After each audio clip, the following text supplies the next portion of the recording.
Welcome back to our another video. Education express live with education চ্যানেলে আপনাদের সকলকে স্বাগত। আপনারা কিন্তু থাম্বনেল দেখেই বুঝতে পেরেছেন যে 2011 সাল থেকে ইস্যু হওয়া কাস্ট সার্টিফিকেটের রিভেরিফিকেশন করার জন্য 1950 সালের দলিল লাগছে না। তার একটা প্রমাণ কিন্তু আমি আপনাদের সামনে দেখাতে চলেছি। সেই প্রমাণটা কিন্তু সোশ্যাল মিডিয়ায় ঘোরাঘুরি করছে। এটার সত্যতা কিন্তু আমি কোনোভাবে যাচাই করিনি, কিন্তু যতদূর শোনা যাচ্ছে যে এটা কিন্তু BCW থেকেই কিন্তু এই নোটিফিকেশানটা এসছে। অর্থাৎ 2011 সাল থেকে ইস্যু হওয়া সমস্ত কাস্ট সার্টিফিকেটের রিভেরিফিকেশান করার জন্য কোন কোন ডকুমেন্টস জমা দিতে হচ্ছে, কোথায় জমা করবেন এবং কি কি প্রসেস আছে, এবং 1950 সালের যারা দলিল, অর্থাৎ যে দলিলটা চাওয়া হয়েছিল সেই দলিলটা কিন্তু দেওয়া কোনোভাবেই বাধ্যতামূলক নয়। তো এই সমস্ত ভিডিও পেতে অবশ্যই চ্যানেলটিকে সাবস্ক্রাইব করে রাখুন এবং পাশে থাকা বেল আইকনটি প্রেস করে রাখুন, যাতে এরকম নতুন নতুন ভিডিও তথ্য আমাদের সামনে প্রথমেই চলে আসে। তো চলুন মূল ভিডিও শুরু করা যাক। তো আপনারা দেখতে পাচ্ছেন এখানে যে বিভিন্ন আবেদনের মাধ্যমে এই বিভাগের নজরে এসেছে যে জাতিগত শংসাপত্র প্রদানের আবেদনপত্র প্রক্রিয়ার সময় এবং প্রদত্ত জাতিগত শংসাপত্রের পুনর্যাচাইয়ের সময় শংসাপত্র প্রদানকারী কর্তৃপক্ষ অনেক ক্ষেত্রেই জমির দলিল, বিশেষ করে 1950 সালের আগের দলিল দাখিল করার জন্য জোর দিচ্ছে। এটা কিন্তু আমি আপনাদের সঙ্গে বলছি, এই প্রসঙ্গে আমাকে নির্দেশ দেওয়া হয়েছে যে এই বিভাগ কর্তৃক 12/6/2014 তারিখে SBCW 8/11/14 MR নাম্বার দেওয়া রয়েছে। পূর্বে জারি করা নির্দেশনার সাথে 27/7/2015 তারিখের 12/3/1203 BCW MR 88/2014 নম্বরের মাধ্যমে জারি করা স্মারকলিপির একটি অনুলিপি এত দ্বারা সংযুক্ত করা হলো, যেখানে এটি, অর্থাৎ এখানে যে নির্দেশটা আমি আপনাদেরকে পড়িয়ে শুনছি, দেখুন এটা ইংলিশে লেখা, এটার বাংলা অর্থটা কিন্তু আমি আপনাদের সামনে বলে দিচ্ছি। সেই বাংলা অর্থই কিন্তু আপনারা বুঝতে পারবেন যে এখানে কি বলেছে। অর্থাৎ এখানে এই বাংলা অর্থের মধ্য দিয়ে কিন্তু আপনাদের পুরো বিষয়টা কিন্তু আপনারা জানতে পারবেন যে আপনাদের জমা করতে হবে কি না। যারা এতদিন চিন্তিত ছিলেন এই 1950 সালের দলিল নিয়ে, যে আমার তো দলিল নেই, আমি তো ফার্স্ট জেনারেশন সার্টিফিকেট, তো সেক্ষেত্রে আপনার কিন্তু এগুলো কিন্তু করতে হবে। অর্থাৎ এর পরবর্তীতে আমরা 2011 সাল থেকে ইস্যু হওয়া যে কাস্ট সার্টিফিকেট, সেই কাস্ট সার্টিফিকেট রিভেরিফিকেশান করার জন্য 1950 সালের যে দলিল লাগছে না, তার প্রমাণটা কিন্তু আমি একটু আগে আপনাদের সামনে উপস্থাপন করলাম। এবারে যাদের SC সার্টিফিকেট 2011 সালের পর ইস্যু হয়েছে, তাদের কি কি জমা দিতে হবে। দেখুন, তাদের জমা দিতে হবে প্রথমত 1950 সালের দলিল তো লাগছেই না। দ্বিতীয়ত কথা হচ্ছে যে রিভেরিফিকেশান আবেদনপত্র, অর্থাৎ নির্ধারিত ফর্মে, অর্থাৎ আপনার ফর্ম যদি আবেদনপত্রে আপনার যে রিভেরিফিকেশান ফর্ম আপনি পূরণ করলেন, সেই ফর্ম পূরণ করার পর নির্ধারিত ফর্ম জমা দিতে হবে। সেই সঙ্গে আবেদনকারীর ভোটার কার্ড, আধার কার্ড, SC সার্টিফিকেটের ফটোকপি, অর্থাৎ কাস্ট সার্টিফিকেটের ফটোকপি, মানে আপনি যে আবেদনকারী হন আপনার কিন্তু ভোটার কার্ড, আধার কার্ড এবং SC সার্টিফিকেটের ফটোকপি কিন্তু আপনাদেরকে দিতে হবে। এবং এর সাথে সাথে আর কি কি জমা দিতে হবে এ সম্পর্কে বিস্তারিত জানতে হলে সম্পূর্ণ ভিডিওটির পাশে থাকুন।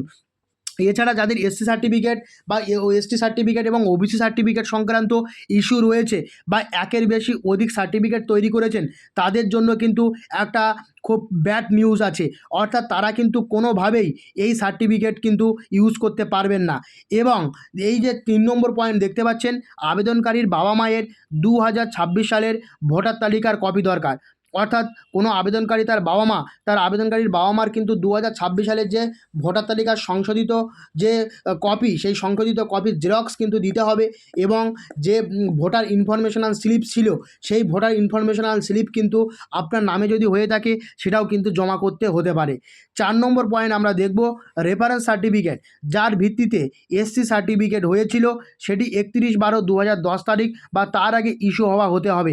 অর্থাৎ রেফারেন্স সার্টিফিকেট যার ভিত্তিতে হয়েছিল সেই রেফারেন্স সার্টিফিকেট 31/12/2010 তারিখের আগে যদি থেকে থাকে, যার রেফারেন্স সার্টিফিকেট আপনি ইউজ করবেন বা আপনি প্রমাণ হিসাবে দেবেন, সেই রেফারেন্স সার্টিফিকেটটা 2010-এর আগে কিন্তু হওয়া প্রয়োজন। না হলে কিন্তু আপনারা কোনোভাবেই এখানে কিন্তু আবেদন করতে পারবেন না এবং আপনার সার্টিফিকেট কিন্তু বাতিল হয়ে যাবে।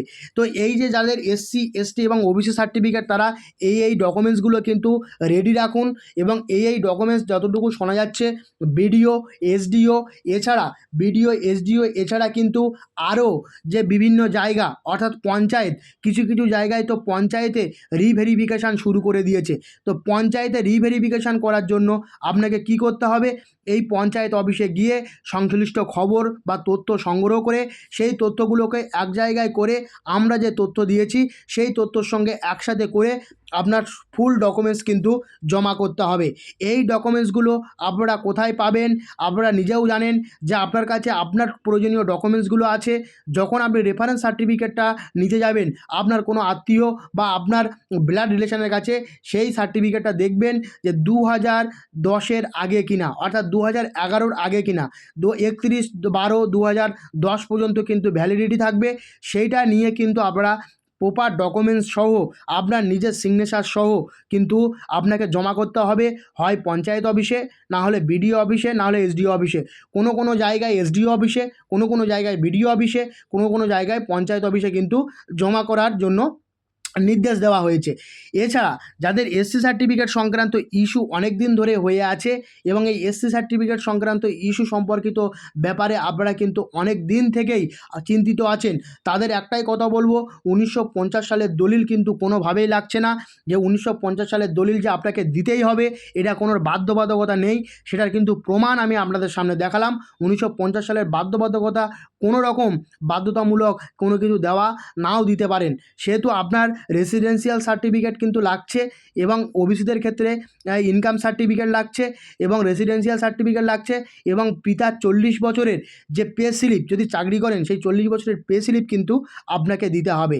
এছাড়া এসসি, এসটি, ওবিসি সার্টিফিকেট সংক্রান্ত আরও ইস্যু জানতে আজকের এই ভিডিওটিকে ফলো করুন এবং এই এসসি, এসটি, ওবিসি সার্টিফিকেট সংক্রান্ত অনেক ইস্যু কিন্তু ইতিমধ্যে তৈরি হয়ে গেছে।